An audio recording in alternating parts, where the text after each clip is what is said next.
Hey, what's up? This is Brandon Simmons for BrandonSimmons.biz, and this is my weekly video blog called Bullheaded, a review of the Houston Texans news as well as a preview of the upcoming game matchups. So, this week, the Texans will be playing the infamous, much aligned Christmas game that's on Netflix, streaming only on Netflix, and they will be hosting the Baltimore Ravens. So, if you ain't got Netflix, go get cool with whoever you need to get cool with. Go get Netflix. But I'll get into all of the particulars of that game in just a few minutes. Right now, I want to do a quick little game recap about the Chiefs game that we had on, I would probably say yesterday uh, at the time I'm recording this. So, yeah. Uh, definitely a tough loss for the Texans. Lost to the Kansas City Chiefs, 27-19 on the road. Really a couple things, or probably really just one thing actually, that I took away from this game, and that was that the team basically gave this game away. The main, I would say the main reason for saying that is that one, the offense, it had a slow start. Stroud threw a pick. Then they were able to overcome that, get a field goal, make a stop, and then, get a touchdown after that, go up 10-7 on the Chiefs. But aside from that, it wasn't just the pick or the start. It was more so everything that was like that happened within the game. So different things that happened within the game. So they missed the opportunity to stop them on fourth down a couple times, and they gave those up. And when they did make the fourth down stop, they couldn't do anything with it. They ended up punting the ball, and in fact, I think they even went three and out after the defense made that fourth down stop in the second half.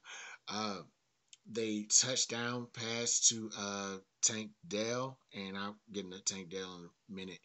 Um, the touchdown pass to that, they missed the extra point on that score. So they couldn't capitalize on that. You know what I'm saying? So it's just different things that they just really couldn't capitalize and take advantage of. And I mean, they just kind of let the game get away from them. You know what I'm saying? It really, it really did seem like they were going to win.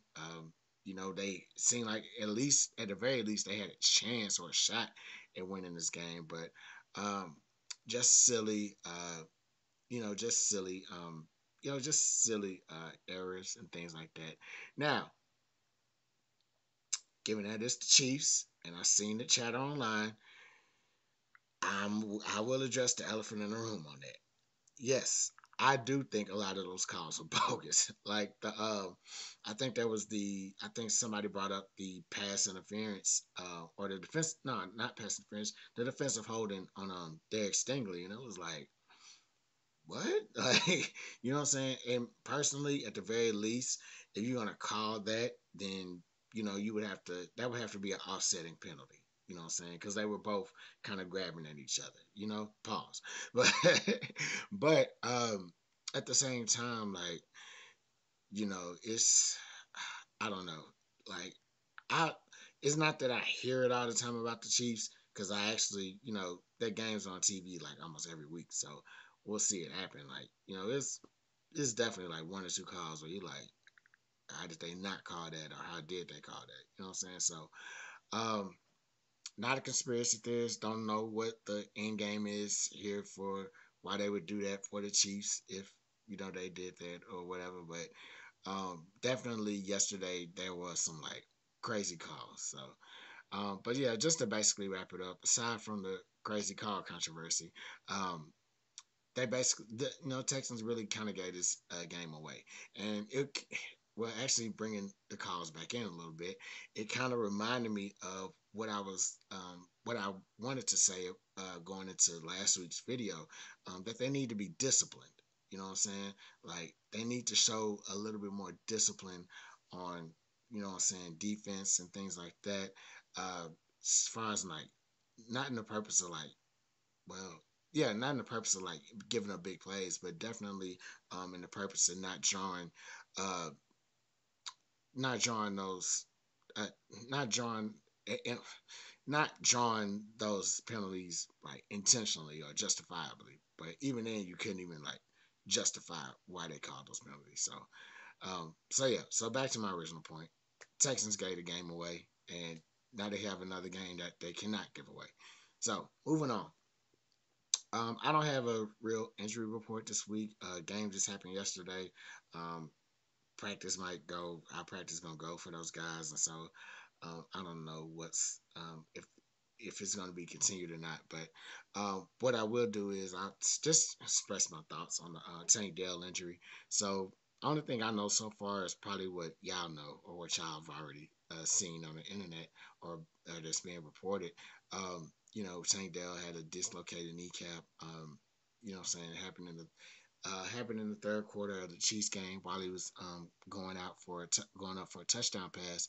And so a couple things here. Um, it's tough, and when I first saw that play, I was like, oh shit, you know what I'm saying? Like I seen him grab his knee, and I was like, oh man, that doesn't look good. And then like I know that ACLs happen, you know what I'm saying? MCLs, all that stuff. That happens, And then I figure like that's kind of routine, you know what I'm saying, for a lot of players to witness that. And then when I seen CJ Stroud, break down like moments after they showed the injury, I'm like, oh man, I don't know. Like, is it just a knee? You know what I'm saying? So it was one of those things where I was like, um, this looks serious, and it's probably a little bit more serious than you know what I thought, and I didn't know what to think would be more serious than that, but I knew it was like a situation where what I'm saying, the teammates were hurt, and because it wasn't just Stroud. They showed the camera on like different teammates, and you could just tell all like just in the face. You know what I'm saying? You could see dudes like visibly like putting their hands on the other dude and praying for the dude. You know what I'm saying? Like it was crazy. And even then, like I guess there was a clip of Joe Mixon doing a post game talking about the situation itself, and it looked like he was just like the looking. I didn't have time to really like play the clip because I was just scrolling through and I was about to go run some errands, but when I seen the clip just from just like it playing with no sound, like you could tell in his face that he was like he looked like he had let out a few tears or whatever. And if he didn't cry, he didn't cry. But yeah, you could tell it really like what I'm saying, it really struck him, emotionally. And like he said, that's his brother on the field. So what I'm saying? Prayers up for Tank Dell. You know what I'm saying? Hopefully he makes a full recovery. Had that's back to back seasons he's had to end the season short with an injury. So hopefully he come back, stronger next year for sure. Um One more thing I want to get to on that is so I know it came up, who's gonna like come in and temporarily be in the spot until he gets back, or um, at least for the remainder of the season. You know what I'm saying? So the two main names that popped up was Deontay Johnson or Odell Beckham Jr. And so the way I feel about it is I hate this question. I kind of see pros and cons on both sides. Whether you want Deontay Johnson here, whether you want OBJ here. And so here's the pros I see in both of them. The pros I see, Deontay Johnson, he can come in, he can serve as like a deep threat opposite of Nico Collins. Nico Collins can, and what I'm saying, is not just to me, he's not considered just a deep threat. He's considered like pretty much just a great wide receiver. You know what I'm saying? Like he can do the deep routes. He can actually, yeah, he can do deep routes. He can, take the screens, uh, the slants, and all that other stuff, the intermediate passes and things like that. Um, that's how I feel about Nico Collins, and bringing Deontay Johnson in is just primarily like a deep route type of guy. I think that'll help stretch the field, and saying bring and let Nico Collins get more opportunities. OBJ, definitely a guy with some veteran experience that can come in.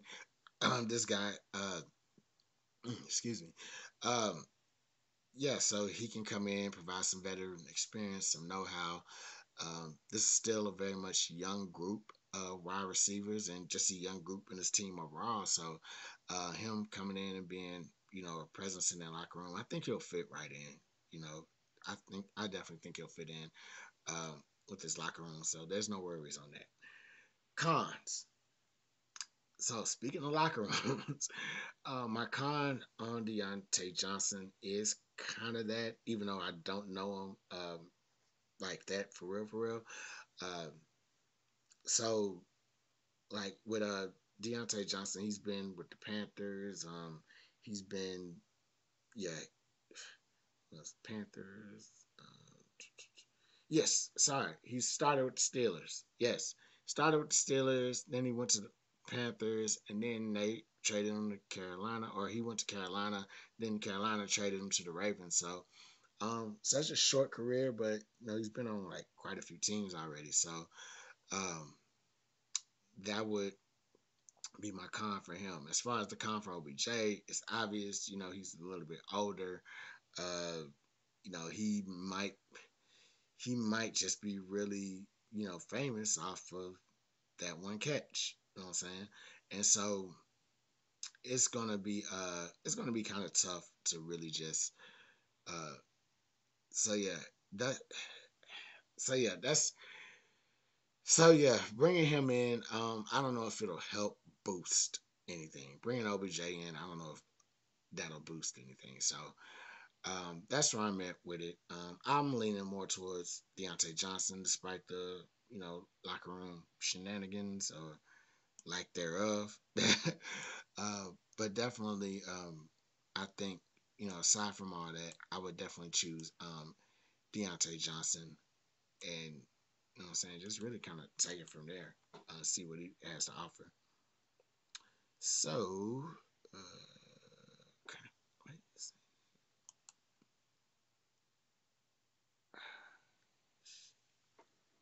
okay. So, with that being said, um, excuse me. With that being said, it is game time.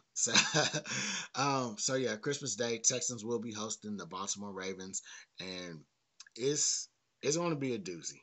Like this Baltimore Ravens team, they had a rough start.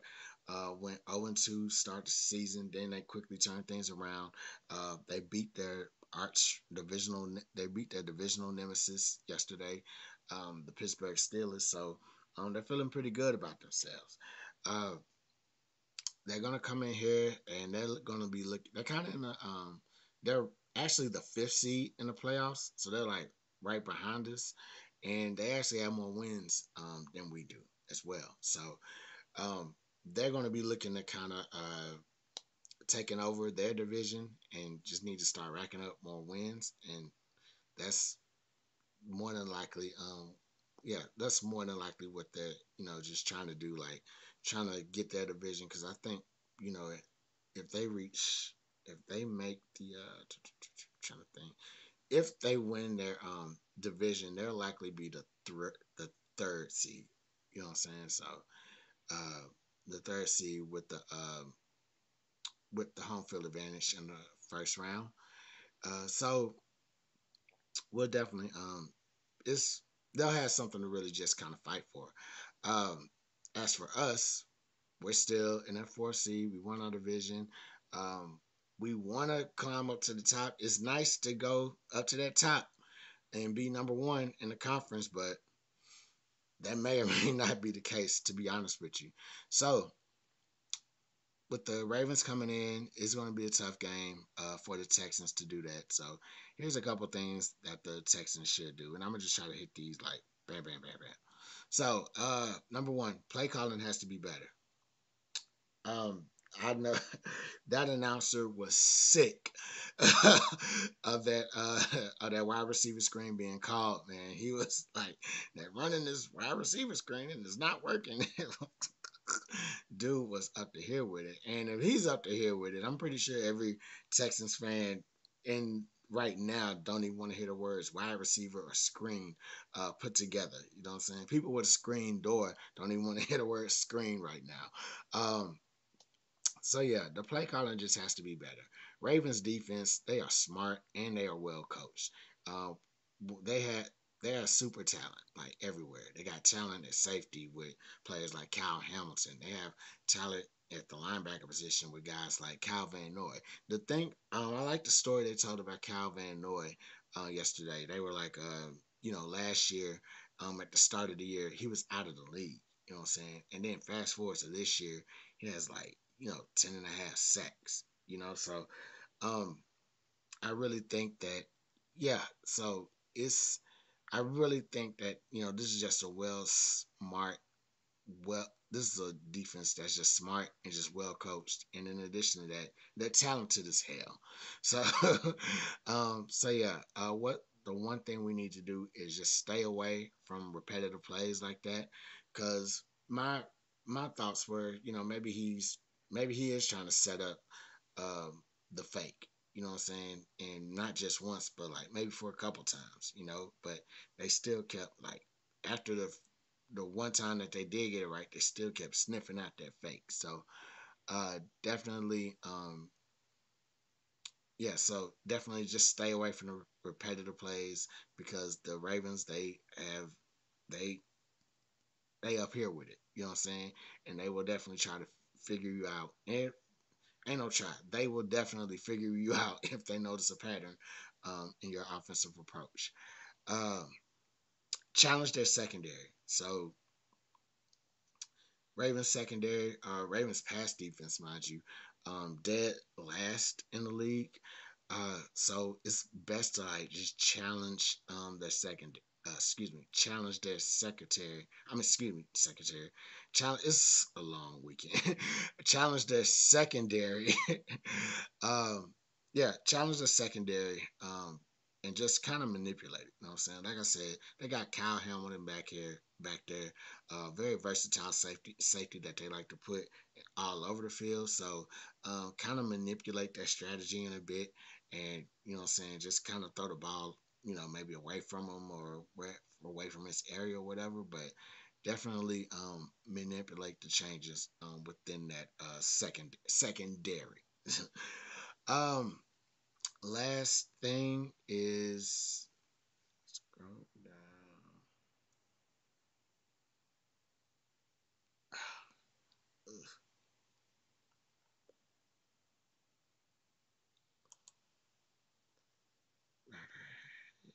Yes. Okay. So last thing, Lamar Jackson is still cold, but he's not the only one on that team that's cold. So yeah, Lamar Jackson when he got drafted, it was you can stop Lamar Jackson. That's the end of it. Game over. You won. You know what I'm saying? Now it's you can stop Lamar Jackson, but he has Derrick Henry that's gonna have the ball out too. He has Mark Andrews that he's gonna throw the ball to. He has Zay Flowers as well that he's going to throw the ball to. So he has all these different weapons that he's going to throw the ball, and he's going to do it well. So I know passing might be, I want to say his passing game, his passing skill set might be a little bit more new to what he's used to doing, which is like relying on his legs, but he can still rely on his legs if he has to. Like he's still great at being a rusher.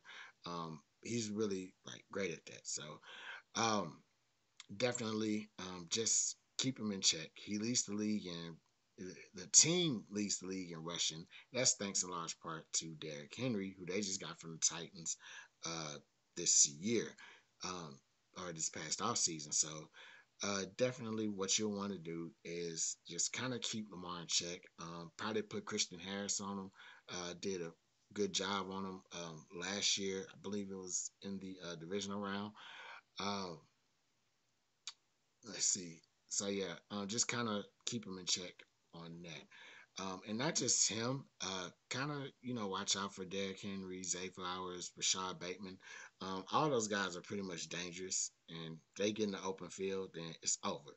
So you want to make sure that if you're getting after Lamar Jackson, that you're actually like having some top notch coverage. You know what I'm saying? Cover his receivers and all his other weapons that he wants to bail out to.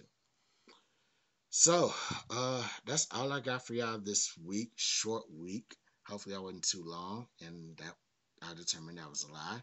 So yeah, just the things the Texans have to do. Play calling has to be better.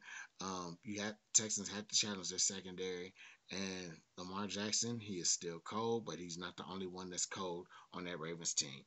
So the Texans, execute all those things, they will be able to walk away with the W.